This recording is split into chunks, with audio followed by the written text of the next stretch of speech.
social media platforms today, quality content often goes unnoticed. On Den, users get paid for the creation, evaluation, and curation of quality content. Content creators are rewarded based upon the engagement and reach of their post or comment.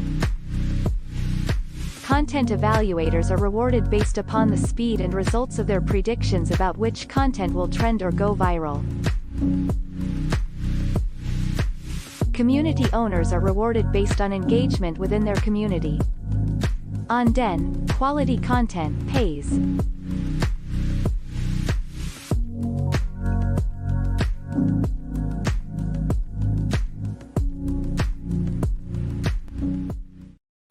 All right, everyone, welcome to episode 56 of Super Happy Dragon Lucky. It's the 87th episode, I think, 0x56. This week, on Number Go Up, we're going to talk about the number of new den layers. So the LCP just concluded. It is the Ides of March LCP just concluded, and 6 new layers are to be created. Let's see here. Let's go through the list. We did both the winners by total lore committed and by total consensus. Basically we ended up with 6 winners. Number 1 was Science and Space Tech with 9.7 million lore, which was about $15,000 and 45 voters. Number 2 was NFTs with more voters, 47, but 8.5 million lore, about 13 grand in dollar value. Then Awe, I don't know how best to pronounce that every time I say that, but Awe, $10,000, 25 voters, about 6.6 million lore. Fiction, 4.4 million lore, about 7 grand, 32 voters. Privacy, just under 4 million lore, 25 voters. And Lair with Lair actually came in because it had the most, or was on the list for most most voters, so it was in the top 5 of most voters. So because it beat out Privacy, pretty cool. So those 6 have been or will be created. I actually haven't checked if Cars. I don't think Cars has been created yet because we had to add that process of the number of voters. But either way, go check those out. Go subscribe to them. If you have content in those areas, do start posting and conversing there. Awe has already gotten off to a pretty spectacular start with a lot of posts. Pretty smart stuff, that layer proposal, if you ask me, because it's a very easy thing to get really good content on, and emotions rule the day and everything else. So it's pretty cool. But anyway, really excited to see all those come out. We're getting ready for the next LCP, next layer creation process, coming up in a few weeks, sometime in April. And, more details to come on that. We're building out more and more as we go, and we're getting everything refined with the lot claiming and everything else. So be on the lookout. Next, Creature Comforts Lair has a lot giveaway right now. And this is something that I think they're experimenting about. I mean, I can't speak for them, but it is a very good thing to get to spread ownership. And Creature Comforts was one of the very early layers created when before lore was even out there, where we used energy. So if you were in the beta, you could actually come in and create a layer with an energy vote during the LCP. So it was pretty interesting, and it was kind of our test for whether this scarcity and this model would work, where the community themselves propose the layers, the community themselves decide which layers to create, and the community themselves actually create the tokens that that hold ownership in that layer, or that have the governance power and other utilities. So pretty cool stuff, pretty neat model. And for this contest, they're going to give one winner one lot each week for 4 weeks. just to test it out. And it's basically going to be awarded to the community decision of the best original recipe. And that is for either food or beverage. So the lot itself is ownership in Lair, governance access, plus passive income. So anyway, go in there, post some recipes, particularly I don't know the rules, but make sure they're original, make sure they're your own. And I think that's all of the update for this week. Do watch metrics. I need to do a check on how many new nodes there are. There are various things there that tend to be interesting. And we'll be right back with our guests. But why, some say, the moon? Why choose this as our goal? And they may well ask, why climb the highest mountain? Why, 35 years ago, fly the Atlantic? We choose to go to the moon. We choose to go to the moon in this decade and do the other thing. Not because they are easy, but because they are hard. Because that goal will serve to organize and measure the best of our energies and skills. Because that challenge is one that we're willing to accept, one we are unwilling to postpone, and one we intend to win. We choose to go to the moon.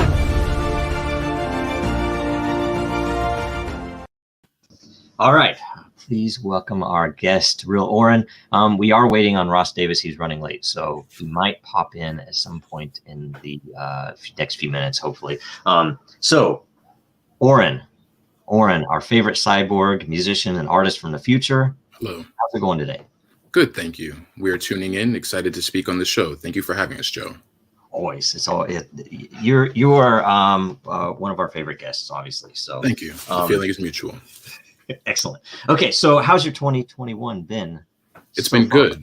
We're working on a decentralized market research firm, which we hope to have an MVP in the coming weeks and hopefully be able to beta test this sometime around the summer. Excellent. That'd be great. That'd be amazing. So yeah, let us know. We'll have you on to show it off or whatever makes sense, right? Thank you. Okay, so we're gonna start through the stories and the questions. Okay. Let's see here. Visa becomes the first major payments network to settle transactions in US dollar coin. Wasn't that Bitcoin's job? Interesting. What do you think? Was that with Bitcoin? Bitcoin versus Ethereum. Hey, one second.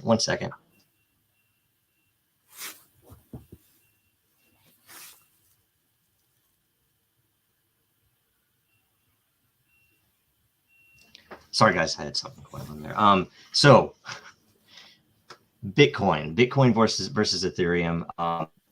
The fact that transactions are settled in US dollar coin. What are your thoughts on cash versus Bitcoin and Visa using? I mean, it's a settlement thing, right? Yes.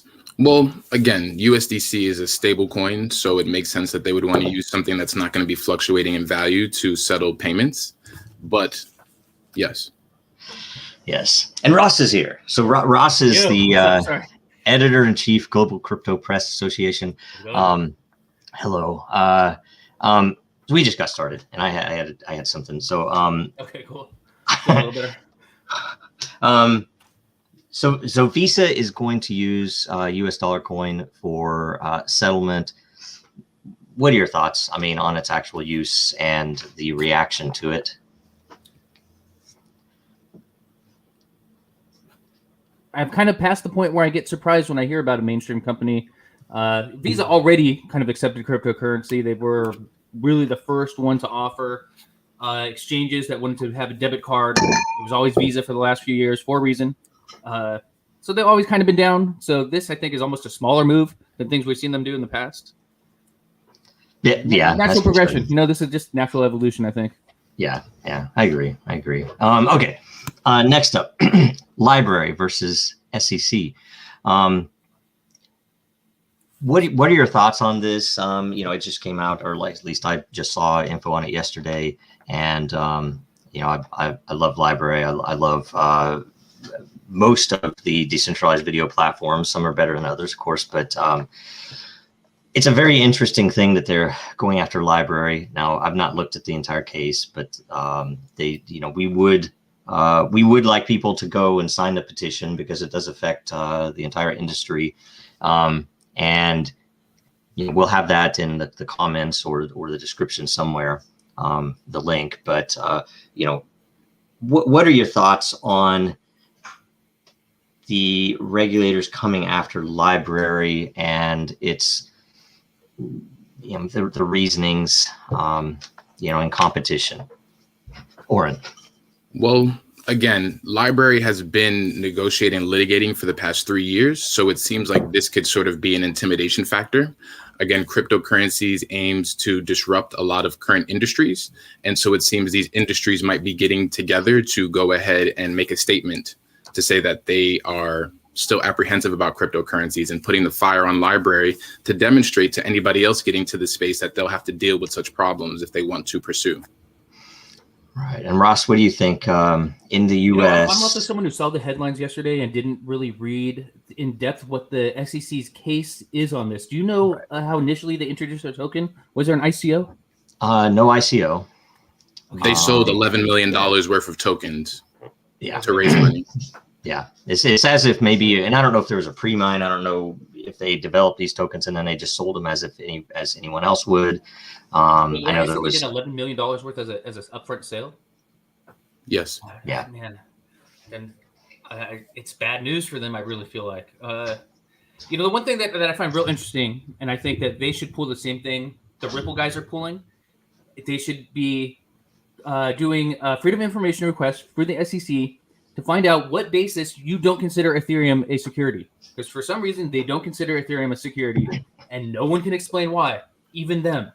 So all you got to do is figure out what their standard was for that and how that does not apply to them. Ethereum had an ICO, and somehow they're just letting it go. I think somebody high up at the SEC owns a lot of Ether. That's really all I think it comes down to. So if they can make that case, yeah. I think Ripple is smart, and that's the tactic they came up with after spending a few $1 million on lawyers. Go ahead and steal that tactic for free, and just that's the biggest case to make. Okay, why are we a security and Ethereum isn't? Explain that. Yeah, but you know what it is? It's an arbitrary declaration of quote unquote decentralization. That is the declared reason for Bitcoin and Ethereum not being securities by the regulators. Never is ERC-20? I believe it is not. I believe not. Right?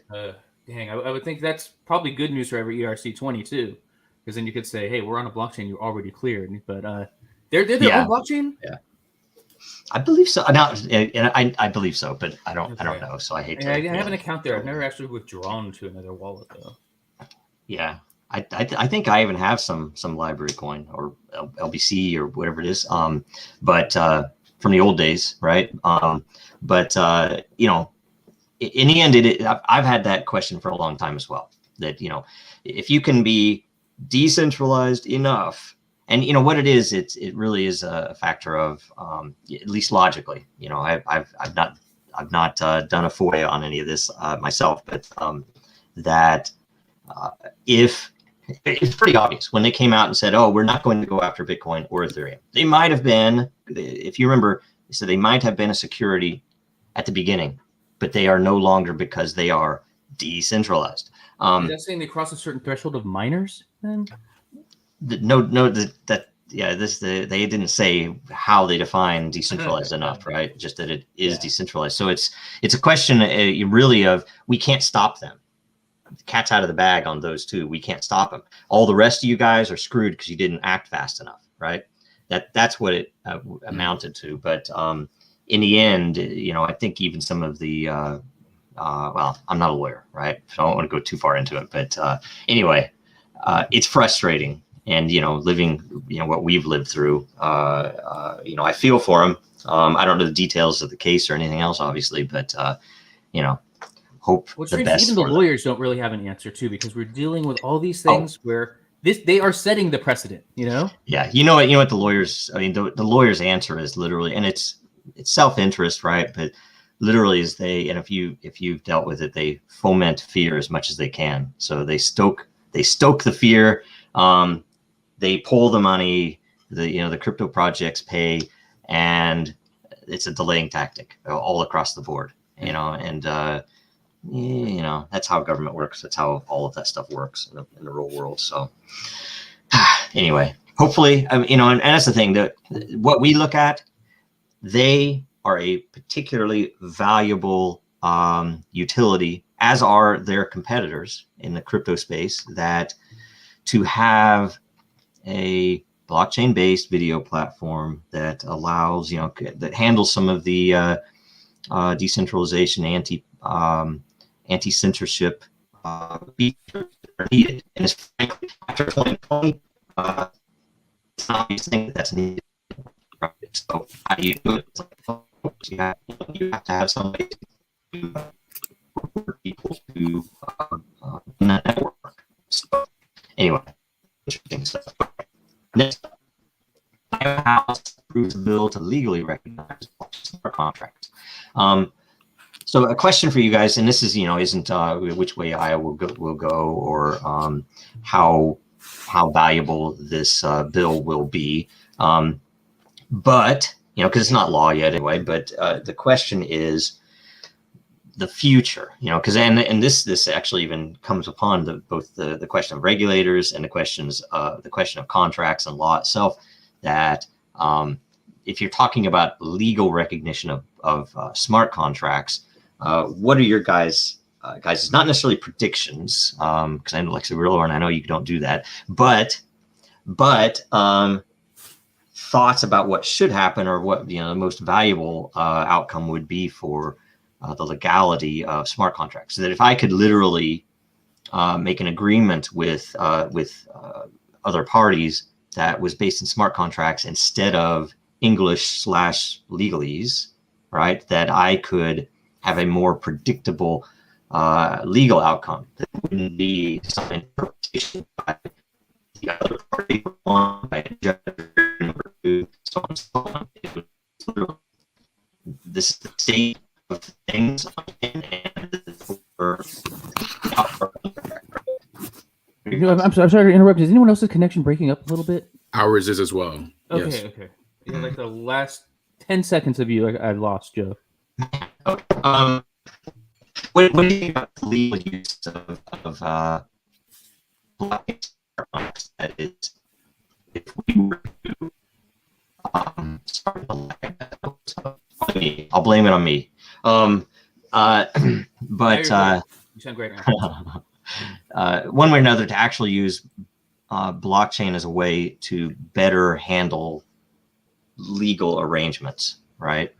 I was under the impression that it would kind of qualify as a verbal contract, the same way that you can agree to something via email with no signature, and that holds up in court as long as the person replies and saying, yes, I'm in. That's a contract now. So was it not binding at all? Has anyone challenged it? Has anyone screwed someone over, then all they had was a smart contract and the bad guy got away? Or, once again, there's no precedent unsettled here. Yeah, it's just unsettled. Yeah. And I don't know, our angle on it usually is, well, there's not a precedent yet. Signatures are allowed, digital signatures are allowed, not even including or talking about crypto. You can fit into that. You can also fit into, we can have a real world contract and make the real world contract point to this smart contract outcome. That's totally legal. There's already precedent for things like that, where we can say the outcome of this operation is the result of how this payout occurs or how the contract is executed, right? So if you have that, you have everything you need to do. You don't actually need an act of Congress to say, oh, we're going to now accept smart contracts for equivalent legal recognition, right? That you can already do that, really. So anyway, it's interesting. I don't know what the purpose for. What do you think, Orrin? Yes. Well, building off of Ross's point, whether it's like an email or verbal agreement, these things are usually contractually binding. And so we kind of feel as if this will go ahead and give legal justification to these contracts. So we think it's good. It's always been there, but it's good to now have it in writing and that we can point to it to help with arbitration. So this is a step forward. And America has always kind of been conservative with cryptocurrency. So it's good that states are trying to create initiatives to go ahead and help with adoption. And hopefully this can go ahead and get escalated to the federal level. And we can go ahead and start to get the innovation in America that a lot of our foreign competitors are experiencing right now.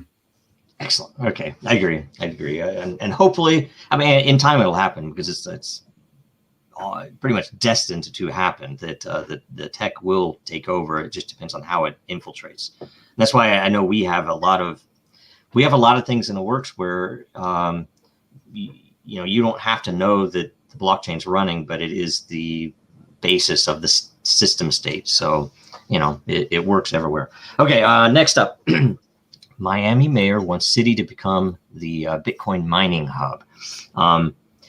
Is mining really the best opportunity to promote crypto adoption? And is dogmatic maximalism a problem there? So I'm going to ask Orrin first. What do you think? Bitcoin mining is very energy intensive. And so the way in which they want to turn Miami into a mining hub is going to be very controversial. But the beauty of cryptocurrencies is that it's always been a space where the products aim to solve a problem. And so it would be iconic to see cryptologists work with environmentalists to find a more eco-friendly way of mining Bitcoin. And even if that is too idealistic, if Miami does manage to push the Bitcoin initiative, it could signal to more traditional states such as New York that it's time that we adopt and not shun digital cryptocurrencies. Right. Good. What do you think, Ross? Yeah, I mean, that the energy issue that Lauren touched on is big. I mean, that seems to be the number one point of attack that any anti-cryptocurrency people out there are using right now. So if we can bring that onto clean power as an alternative and take away that talking point from the haters, they're left with nothing at that point. I mean, I don't even know what their backup attack is after that one. So that's good. And then the other thing I don't like, I hate the amount of mining that takes place in China right now. So anything that brings more of that to the U.S., the better, because it's a far-fetched conspiracy. But I mean, if they really wanted to screw this all up, right now they really could. Oh yeah, I mean, theoretically, right? It's especially for a short period of time. It'd be very easy for a short period of time. Competition should theoretically all they allow there is mining. Yeah. So like it won't be any average citizens who get screwed over. The miners could pull something where it has no effect on the economy as a whole in China, and it has a huge effect here. Oh yeah. Well, and I will say, I don't want to get any hate for it, but the clean energy part, at least in my opinion, is really, it doesn't matter. I mean, I think if you tried to compete against, I mean, theoretically, if you have nuclear power, or if you have hydropower or something close by, that's awesome, right? Because that's all relatively clean, depending on how you look at it, how you measure it. But I don't know what type of power Miami has. I think it's a little lower than national, but for cost. But I don't know. I was just thinking, for a municipality, if he were to, it seems odd for Miami especially to say Bitcoin mining hub of all things. It's like you would think at least maybe utility. How can they integrate smart city initiatives or something else with crypto? That's why I think it's a dogmatic thing that, it's Bitcoin. I understand people understand Bitcoin more, but it's the mayor. If he wanted to say, let's pay all parking meters in crypto, let's do something that's particularly advantageous to Miami, as Miami is a very unique place. How can we use crypto, and educate? We're working with the university down there that's really, really interested in crypto, but they're not limiting themselves to Bitcoin, let alone Bitcoin mining. So that was kind of surprising to me. It sounds like he's kind of saying, like, if this passes, then we'll bring on more solar and maybe hydro. And right now they don't have that because, you don't hear Miami as a place that miners go to because of the cheap electricity, I've never heard of that ever. No. So, I just think it was literally, you know, him saying, oh, he's supposed to do Bitcoin. He's supposed to do Bitcoin. So let's do Bitcoin mining, because he can't do Bitcoin payments because nobody's going to pay the fees to, you know, to buy any, you know, things are expensive in Miami. Maybe it would work there, but it's, I don't know. I just think it's kind of a missed opportunity if and, you know, and it's early, but that I think he could get a lot more excitement if he did some of what some other cities are doing overseas, where they're really looking at how they can apply crypto for real utility use. You know, it's not all about payments, right? That's not all it is. So anyway, interesting stuff. And they're at least doing some really, you know, good things. So okay. Next up, Dragonchain just entered into a new venture with smart ballots to put elections on chain. And I've been makes so much sense. Talking about this forever. In fact, I was trolled early on in it because, like, why would you use crypto to vote? And you know, it's not, it's blockchain. This is not a crypto. This is not I'm not going to pay to vote, right? This is very much about integrity and controlled transparency. I mean, you can't do some things, and you couldn't scale some blockchain networks to handle a real vote, or at least a large, you know, in a state, let alone a national vote. So, you know, this was one of the many things that we had on the list that were doable and that we wanted to tackle way back. And it was very interesting because there's an identity component that you have to prove that you're eligible, and you have to prove in a way that even though I can't see who you are, I trust the third party that verified your eligibility, right? And that I can see my own vote. I can see that you counted it correctly. Anybody in the world could take our little county election or state election or whatever it might be, and audit it, you know, and run a script, you know, review the code, review the data if they wanted, but they'd be able to see that these are the votes as cast, and everybody's proven eligible, and so on and so on. So that's a lot of what that's about. And, you know, I guess the question for you guys is, you know, do the powers that be want transparency, and will the people demand it? Ross. Man, this is one to get in trouble real easy with, but I don't trust the integrity of our elections as they stand. I don't trust the results of our most recent elections at all. I know people who've worked at polls in some areas that had some very suspicious things, people I trust that had some very disturbing things to say. And I absolutely do not think they want a system that cannot be cheated. I really don't think that's what they want. Well, real quick, I'm just curious, how does the identity verification process work with this? Okay, it's basically a decentralized identity, but it's hybrid. It's built on Dragonchain. It's Factor, MiFi, and one way or another, you have three parties. So I'll try to make this short as I can, because I could go on for hours about this, right? That you have the individual whose identity is at question. You have the business, which is the identity consumer. It's like, okay, I'm a business. I need to use your identity in some way if you want to do business with me. And then you have a third party. The third party could be the identity consumer. It could be one of my people in my shop that looked at your driver's license, right? It could also be a third party that you did KYC with that doesn't hold your info, but every single factor from your driver's license, your passport, and when I see identity factor, that is your name, your full name, your date of birth, your address, all of these things that might be off your passport, are separated and signed by both you and by the identity provider, right? So now you can bring to me that you live in an address which is within a certain district for voting. You can prove to me that you are over 18 with a derived. You don't even have to give me your date of birth. You can prove from that third party, which could be the state, by the way. It could be the state itself that issued the driver's license. And you can prove, whatever other factors are required for eligibility. And that can be on chain without exposing who you are. And it can be kept that, the registration is set that, it might have a unique identifier so that we can tell there weren't multiple registrations, that it all points to that. It's controlled transparency applied to identity. So that first step would be done in person, where there's one other party that I'm verifying, a passport or driver's license with, and then if we can take it online. Okay, yeah, that's good. That's awesome. I mean, there is a potential, depending on the kind of election, that you can do a typical. I think non-corrupt local governments doing this. Absolutely. Yeah. Maybe some states, but federal, hell no. Yeah, I don't know. So, what do you think, Orrin? Using smart contracts for voting definitely plays into a lot of strengths of blockchain, with whether it's verifiable, anonymous, and immutable, and it cuts out a lot of the misdirection we see in politics. But again, the question is, does politics want transparency? And we say no. People still need to find the value of transparency because we're often dumbed out, whether it be data aggregation, how banks handle our money, or the movement of goods.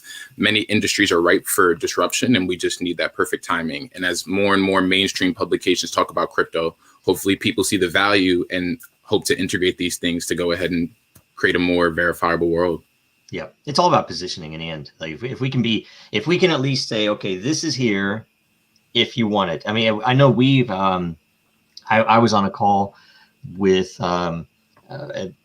someone in the state here, right? And in Washington State, it's interesting because it's all mail in. And this, I don't know how long. I've only been here, a few years, but it's really annoying because they give you a little QR code that you can scan, and you can look up, oh yes, your vote was counted. And I'm like, oh, okay, I know it's counted.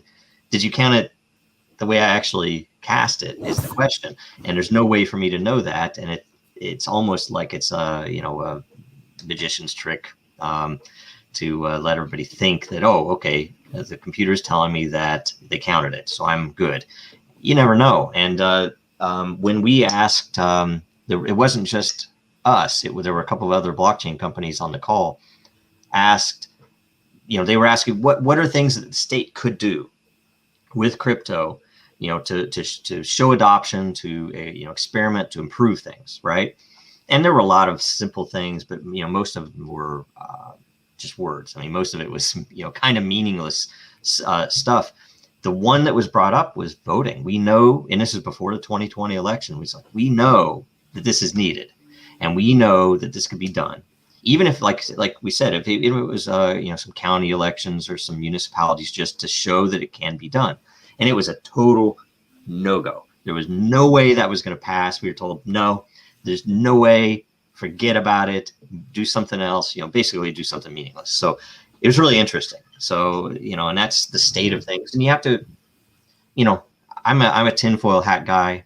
I agree with Ross. People know my politics. I'm on Twitter. I've tried to keep quiet lately because I don't want to be pulled out of my house with my smiling face and taken away. But one way or politics, man. I'm in San Francisco, man. Yeah. See, what is it? It's so one way or another. It's you have to be really careful. And it's just really odd because now more than ever people understand. I think that's at least one good thing. People see, the Florida elections in 2000 were maybe too far ago, right? It was too long ago for people to really remember how crazy that was. And the fact that this happened in how many states all at once, all at the same time, it's a little bit much to ask me to believe. Yeah. So anyway, okay. So next up, you can now buy a Tesla with Bitcoin. Which is odd because Bitcoin is, I thought it was for store value, right? However it works. But you have to pay capital gains tax if you do so, correct? If I understand that correctly. So do you ever see Bitcoin and Ethereum, let alone other cryptocurrencies, being legally categorized as money instead of property, so that they can actually be used in the way they were intended? What do you think, Ross? I mean, as it stands right now, they aren't. Flat out, just because of the transaction fee and the amount of time a transaction takes, it is the most impractical way to transfer value from one person to another, and for an exchange of value between two people. I mean, and I'm getting angry at this point. I mean, I literally find myself fuming if it's a day when I want to trade maybe like 3 different things on Uniswap or something. I'm angry by the time that's done when I just look at how much I paid in fees in the last hour. You know, I did that yesterday. I was just fuming mad because every fee was becoming like $20 more than the one before. It just as more people came online, you know, it was becoming peak hour, and you know, my fee started at $30. You know, it was about 2 p.m. and then by the time I did the last trade, you know, a little closer to 4 or so, it was at 60, and it's driving me nuts, man. And they need to fix this now. And I feel like there's some real corruption going on where the people who are inside the Ethereum Foundation are also mining, and they're making a killing right now. The people we're relying on to change this over, to change the protocol over to proof of stake, are making a killing right now as things stand, and they are lagging as much as possible. I think Ethereum 2.0, you remember the release date for that? Remember how long ago that was? Oh, wow, magically it's delayed while every miner's getting rich? Sure, just a coincidence, totally. I'm surprised that they haven't killed the brand yet. I mean, Ethereum now only exists because people believe that this fix is coming. If they were to tell people the current state of Ethereum now is how it will always be, it's done. Everyone would leave instantly. You know, Wow. There's so many better alternatives. It's only existing because of the promise that it's going to change drastically, which is really weird. You know, okay, we're all going to use it because we promise it's going to be nothing like this. What? That's funny. Yep. No, Yes. I don't keep track enough of how the Ethereum Foundation, and I don't have enough time to pay attention. They won't answer my questions, man. I try to get this. I contact them, and you know, they'll answer any question but this. But so, hey, how many of you guys, you know, that are actually coding Ether 2.0 are mining? Silence. Any other question, man? I get a response in like 24 hours. They should be able to say that. Yeah. I mean, I will say, like, say for Dragonchain as an example, I mean, we you know, have told people that we don't put much time. We have a lot more time than we use on our verification nodes, right? We could very well grab a good percentage of all of the Dragon fees from DragonNet if we put all of our time on there. We don't on purpose, you know, and it's like, you know, I'd rather put the time on the adoption, right? So, you know, where we're running Den or we're running other systems that we, you know, apply time. So that's interesting that they wouldn't answer that. What do you think, Warren? It's definitely impractical to buy a Tesla with a Bitcoin because, again, it's a store of value and you're going to be sending them something that's going to be worth almost double or triple in a couple of years. So it's great for Tesla. You know, it's great for the IRS because they'll get their cut. But for the average person, it's really a loss. But, you know, it sounds cool. It feels cool. It's digital. You know, it's easier than, you know, maybe coordinating with your bank. But it's really a loss for the person who's spending the money. Yeah, it's too bad, right? I'd love to do it. I've bought things with Bitcoin in the distant past, just because, right? So I like to spend it, but I always like to. I would always buy Bitcoin and then spend it, right? So I'll just buy it just so I can spend it, you know. And that was when fees were not stupid, you know. That was when it was actually supposed to be cash. So it's like, okay, I'll use this cash. So, and what do you guys think? This is something kind of related to that whole conversation there. I've thought this for quite a while. I would never have time to do it, but have there been any token networks that literally just take a percentage of the transfer? And why not? And, you know, for Ethereum, it might or might not make sense because smart contract isn't a transfer, you know, but you could probably work something in there where, you know, if I'm transferring ETH, it's literally going to be 0.5% of however much ETH I'm transferring. You know, they could do that. I haven't heard of it. It would make a lot of sense. It would be very simple. It would be more akin to the traditional networks, and it would be, how do I say, for a transference network, you know, for something that's not utility based, it would be very stable. I mean, it would, you know, I wouldn't have to worry. I was like, oh, if I'm going to send $1 million, I want to pay the 0.5%. You know, it's still cheaper than wiring it, right? So that would be pretty remarkable. I don't know why they haven't done it. The other side was something that we never really gave any details, but the potential to scale Ethereum as an example, you know, with all these fees, that they have multiple networks. They're all test nets. So here's mainnet testnet. You know, why would they not, number one, have something like the ability to use the network which you are comfortable with for what you are doing, and to do it more transparently. Like say have something where I'm going to send a bridge, and you know what, this is particularly important. I'm going to do main debt. I'm going to pay the freaking fees, right? Or this doesn't matter very much. It's not a test transaction, but literally as long as you get it and we're both happy, I'd rather pay a 5-cent fee. So I'm going to send it on this other network. And you might use something as a hybrid in between, where if it's literally between two contracted groups, I already have a business contract with you, or we're even in the same company, I'm going to send it on the hybrid side, like what we do on Dragonchain, where I can send something extremely cheaply or do something very cheaply on this side, and we still get the proof. So that would be a better scaled system in the end, but dogma stands in the way of much of that, because a lot of people say, that's trash, that's it's not perfect, it's not purely decentralized, and as for all of that, I'm going to rant here, sorry, but the fact that Bitcoin isn't purely decentralized, Ethereum isn't purely decentralized, none of this stuff is. Half the stuff out there is the best we can do with what we have. So it's interesting. I guess the argument with that would be, if you suddenly put transactions with value on testnet, then you need to create another testnet, No, it is literally just it would be literally a market-based spectrum where so you can still do test transactions on testnet. Totally. Yeah. And there would be more. I wouldn't say there'll only be two, because you would probably have a full spectrum where, what the testnet would be be the very cheapest one, where it's, nobody uses it. And it would actually be an amazing indicator for adoption, because you'd be able to see the growth of the various test nets and how they move forward, and spikes in them and things like that would be meaningful as to, there's a spike that has moved up from the test nets, and we can expect it to go to the production net maybe, right? But it would be totally then up to everybody involved, and it would be a matter of what type of transaction you are doing, and the amount of security you need. That's at least, I think,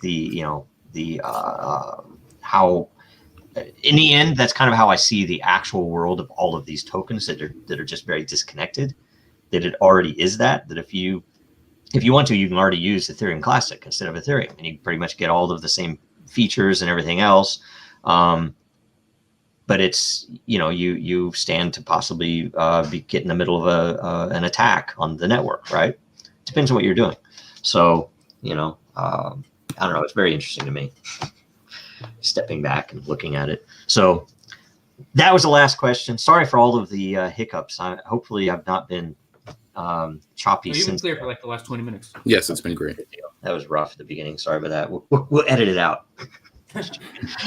So if everybody, watch the show again next week, next Tuesday again. Follow Real Denizens, follow Dragonchain Gang, follow Jojo Rowe, like, comment, subscribe.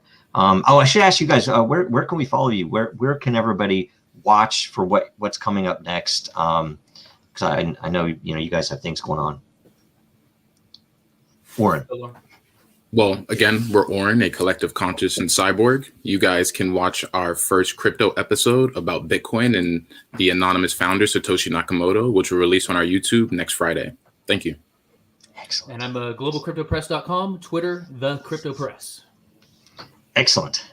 All right. And everybody go sign the LBRY petition, and we'll see you next week. Thank you. All right, later, guys. Thank you.